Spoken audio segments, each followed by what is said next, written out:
Oh, hey, gorgeous. So nice to have you back.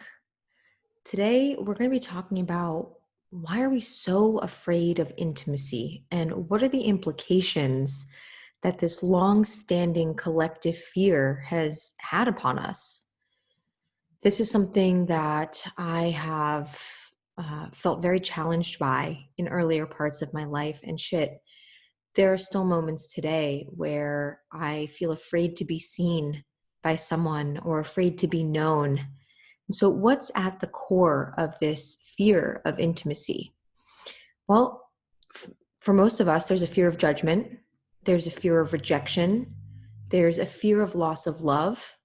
What does that look like ultimately from a biological perspective, right? So when there's a fear of rejection or loss of love, there is a chance that we will, quote, be kicked out of the tribe. And if we're kicked out of the tribe, then that really hurts our chances of survival. And evolutionarily speaking, into the ancient part of our brain, that means death. So losing love, not to our conscious minds, but to our subconscious minds, can equate to death. So it's no wonder that we are all, well, I can't say that we're all, but that for so long, many of us have operated from a place of doing whatever it was we needed to do to hold on to love, even if that meant not showing our true selves, if that meant putting on a performance, saying what we think we need to say, doing something manipulative. So let me just start by saying this is a judgment-free zone. I have used every trick in the book. I've pulled out every rabbit from my hat of doing what I thought I needed to do to keep love. From manipulating, lying, using sexual acts and my sexuality to keep someone around. These were all the things that in earlier parts of my life I thought I needed to do to keep someone there for me, with me.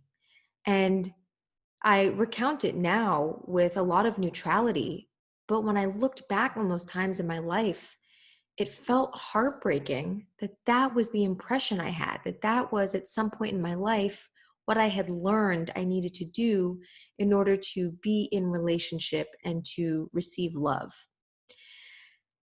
So, what is the stem of all of this? Well, all of this starts with intimacy with ourselves. So, the extent to which we are willing to see and be with ourselves is usually the extent to which we will allow others to do it. Others that are in our trusting inner circle, at least.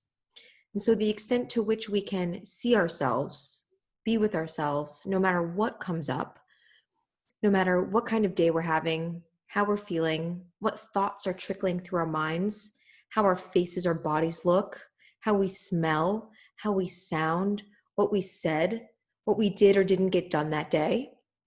The extent to which we can hold ourselves in unconditional love, no matter what comes up, is usually the extent to which we can give love and see others truly with unconditional acceptance, and is usually the extent to which we can allow others to see and hold us in that way. And so we can only see others as deeply as we're willing to see ourselves. And for most people, and I'll speak from personal experience, for much of my life, I was not willing to see the things that I didn't want to see, the things that were seemingly inconvenient or were a burden or would make me seem less quote unquote perfect. So I hid those things away. And the result of that was that, sure, I showed up in a lot of relationships, romantic and non, with an exterior, with a facade, with a veneer of needing to seem a certain way, because I feared that if someone didn't perceive me the way I thought they needed to, then they would withdraw their love. And what would happen to me if that were the case? And as a result, because I had that veneer on for how I saw myself and how I presented myself to the world, I showed up in a lot of relationships with a lack of presence because I was always looking for certain things to see in them.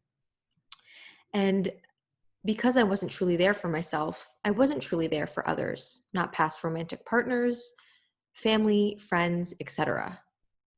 And so, what are we doing in all of this time if we are not truly there in presence with ourselves and with others? Well, this might sound familiar. But many times we're overthinking or we're obsessively thinking, and we're living lost in thought, in creating this life that is completely driven by our perceptions of things. Now, that's what life usually is. But our perceptions of things tend to be different when we're willing to see ourselves with compassion and with love, and when we're willing to see others in that way too, as opposed to being lost in thought of how we think we need to be or how we think the world around us should be. That definitely creates a different reality. A lot of times when we're not in the place of true intimacy, we're judging ourselves and we're judging others. We are participating in addictive behaviors, whether it's an addictive thought pattern, an addictive behavior around technology use, eating. I mean, I've done all of these things. We are participating in distracting thoughts and in numbing behaviors because there is a fear of seeing ourselves and checking out what's under the hood and potentially not liking what we see and not knowing how to hold space for ourselves in that kind of experience, how to hold the tension or discomfort with what's under the rock when all the creepy crawlies come out. And a lot of times when we are outside of intimacy and presence, we're also in a sense of speediness, restlessness, or complacency. The either I don't have enough time, I can never make a change, I don't know how, I don't have the tools. All of these thoughts appear for us, as well as an underlying sorrow. Even if we can put a good game face on day to day, there's this underlying sorrow that simmers across the surface, and we're never able to truly drop in. There's always somewhere else we need to be or something else we need to be thinking of or doing, as if we have this map in our mind and we're never truly in the destination or place where the hidden treasure is. And side note, the hidden treasure is always there. It is always there. We're always standing right on top of it. We're always in it. We always are it. And so what are the implications of this running away from, this escape from being in presence, in love, in acceptance, in intimacy with ourselves and others? Well, what ends up happening, and I love one episode of Tara Brach's podcast where she talks a lot about this, is we're constantly running away from our life, from our bodies, from our hearts, from our truest and deepest desires. We're running away from our own wilderness, our own wild nature, our primal instinct, our intuition, because there's always something else to do, to be, to think of. We're running away from our angst, but also from our creativity, from our passion and freedom, from true love.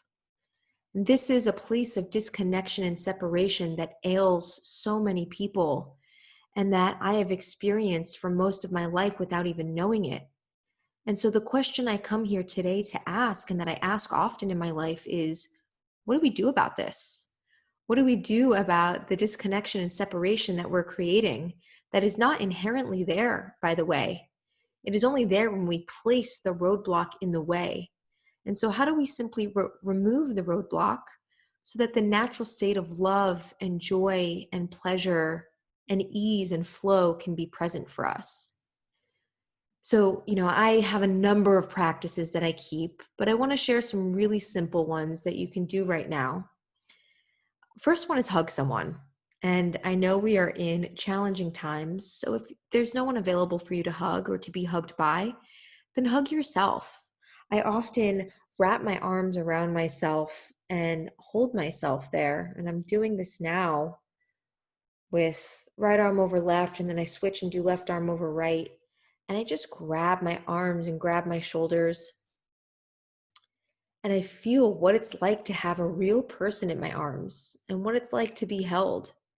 This living, breathing body, this real, genuine embrace versus one of those pat someone on the back hugs or giving the side shoulder hug. Like really just being there with myself or with someone else in that moment, in that embrace and breathing. This allows me to come back to my presence, my true nature. Also, making a practice of expressing tenderness and compassion toward ourselves and toward others. That was something that I really had to tap into this morning because I woke up on the shit wrong side of the bed. And it was helpful to be gentle with myself this morning, to go slow, to journal, to tap into the practices that allow me to remember that I am a being of love at my core. Sure, do I have some shitty feeling thoughts and feelings and sensations sometimes and sometimes often? Yeah. And those practices this morning, the practice of tenderness, of placing my hands on my body, of going slow, of remembering that I want to show up for myself today in a way that's gentle and nurturing, really allowed me to tap into the space between my racing thoughts around what I need to get done or what I need to do to quote unquote be worthy today. Being with our emotions, that's another super powerful practice and way of being.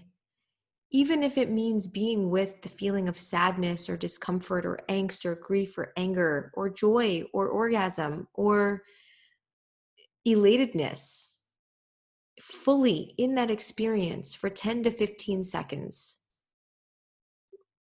letting all other things cease to exist in those moments really helps us build our energetic and emotional muscle to be present with ourselves. And of course, that translates to our ability to be present with others.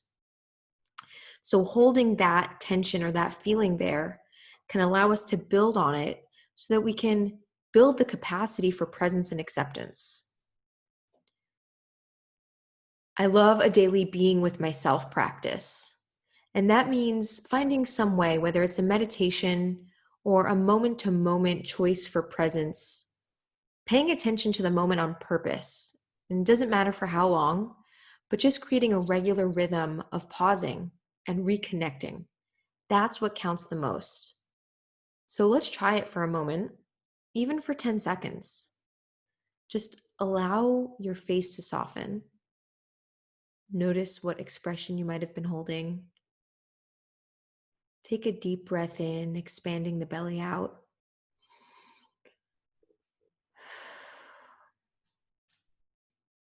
Feel your body breathing. Maybe just touch your body wherever your hands feel like going.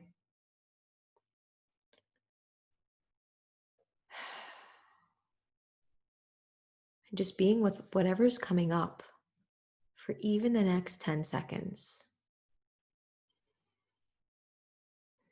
Even if you don't know what's coming up, even if thoughts are coming up, or a jitteriness, a feeling of distraction, a feeling of peace and contentment, letting it be whatever it is.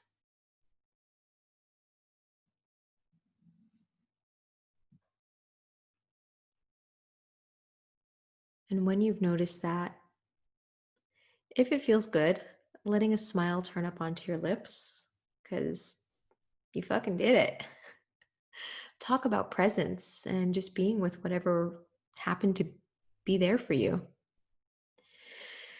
So take a deep breath, let it out. There are some mantras that I really enjoy here, and I borrow on some of these from Tara Brach again. She says, "When I walk half as fast, I notice twice as much." This is a real push for slowing the fuck down. We notice so much.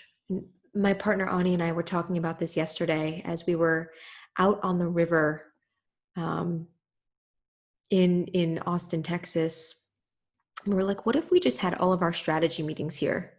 Instead of sitting at home in front of a computer, what if we came down to the river where there's a waterfall and nature all around us, and this is where we used our time to create our strategy for our business and for our life?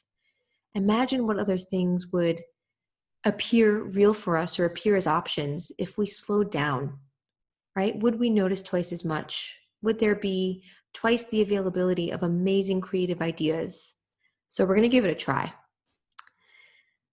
I have no time to rush. This is another mantra that I love. There's no time to rush. I mean, ask yourself this. When was the last time rushing really served you well for a sustainable amount of time and left you feeling energized and replenished and in joy? The moment right now matters as much as any other moment in the universe. If I can't notice the mystery right here, right now, I'll miss other things. So I've noticed my own tendency to race to get to the moment where I complete something, the moment where I get to be in pleasure later because work is over or because something is done. But what is here for me right now in this moment? What mystery or joy or contentment or learning is here for me right now? Can I create intimacy with myself in this moment? Can I create intimacy with this moment no matter what comes up? And the big thing here is that all of these practices help bring us into deeper and greater embodiment so that we can embody joy. And joy doesn't just become a concept that we talk about that's nice, so that we can embody pleasure, we can embody ecstasy, we can embody anger, we can embody sadness, and we can enrich and enlarge in the spectrum and range of our own human experience. So, all that to say, intimacy doesn't have to be a big scary monster under our beds. In fact, it might be just a cute tiny teddy bear that if we allow ourselves to be seen by ourselves firstly and then by others, it can really pave the way to create the most fulfilling human experience ever. And again, for me, if that's not what I'm doing in this life, then I don't know what the fuck I came here for. So with that, much love and good vibes to you, and I'll see you in the next episode.